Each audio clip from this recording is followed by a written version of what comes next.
Hello दोस्तों, आज के हम इस वीडियो में अभाज्य गुणनखंड सीखने वाले हैं। तो आपको बतला दें सबसे पहले कि अभाज्य गुणनखंड का मतलब क्या होता है।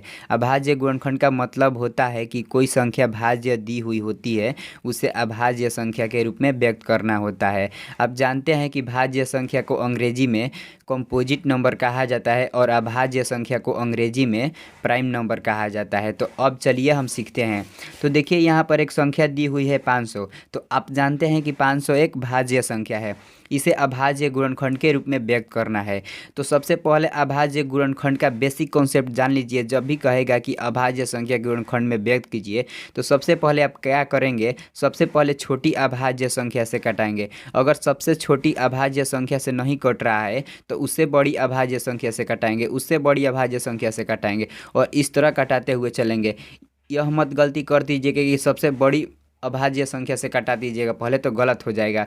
तो चलिए हम इसको करते हैं। गलत नहीं होगा, बल्कि आगे जाकर फिर उसे छोटी अभाज्य संख्या से कटाना पड़ेगा। तो क्यों ना हम पहले ही छोटी अभाज्य संख्या से कटा लें। तो देखिए जैसे 500 दिया हुआ है, तो इसको मान लीजिए कि आप 2 से कटा रहे हैं, 2 से नहीं कट रहा है तो 3 से कटाएंगे, 3 से नहीं कट रहा है तो 5 से कटाएंगे, 5 से नहीं कट रहा है तो 7 से कटाएंगे।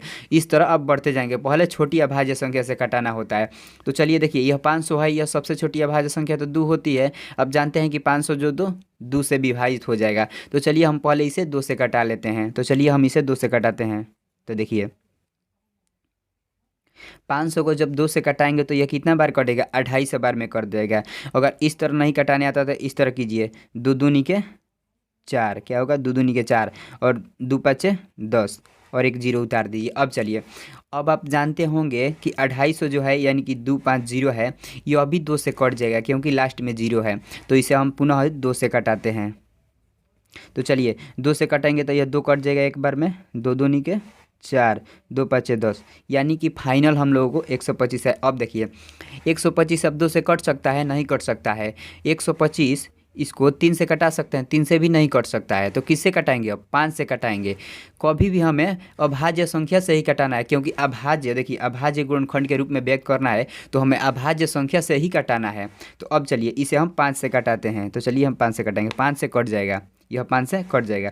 तो चलिए 5 दूनी 10, 50 25। देखिए 125 जब 5 से कटाए तो यह 25 बार में कट गया।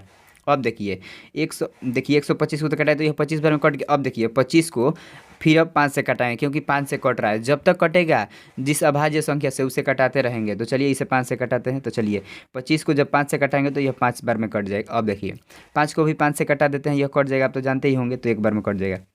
यानी कि देखिए यह एक भाज्य संख्या है ना, इसे अभाज्य गुणनखंड में यही निकाले हम, यानी कि इसका अभाज्य गुणनखंड यही हुआ। तो चलिए इसको हम सजाकर लिख देते हैं। यहाँ पर देखिए, यहाँ पर लिखा जाएगा 500 बराबर, देखिए यह जितना गुणनखंड आया है ना इसके मल्टीपल में लिख देना है। तो चलिए 2 कई गया है, 1 2 2 2 गया है, तो यहाँ पर लिखेंगे 2 गुणे 2। चलिए अब देखिए 5 गिनिए कौ गया है, 1 2 3, यानी कि 5 जो है वो 3 गया है। तो 3 को 5 यहाँ पर लिखेंगे, 5 गुणे 5 गुणे 5। देखिए यानी कि इसे एक बार सजाकर और इस प्रकार लिख दिए और बढ़िया हो जाएगा। देखिए ये 2 कई गया है, 2 आया है ना, तो लिखेंगे यहाँ 2 के पावर 2 गुणे 5 कौ गया है, 3 गया है ना, तो 5 के पावर 3। देखिए यानी कि जब आप 500 का अभाज्य गुणनखंड करेंगे तो यही आएगा, 2 के पावर 2 गुणे 5 के पावर 3। यही हम लोगों को आंसर आ गया। तो यदि इस वीडियो को फुल वॉच किए होंगे तो हमें उम्मीद है कि पूरा आप अभाज्य गुणनखंड निकालना सीख गए होंगे। तो चलिए यदि यह वीडियो आपको अच्छा लगा हो तो लाइक कमेंट और शेयर कीजिएगा, और ऐसे ही वीडियो देखने के लिए मेरे चैनल को सब्सक्राइब कर बेल आइकन घंटी को दबा लीजिएगा।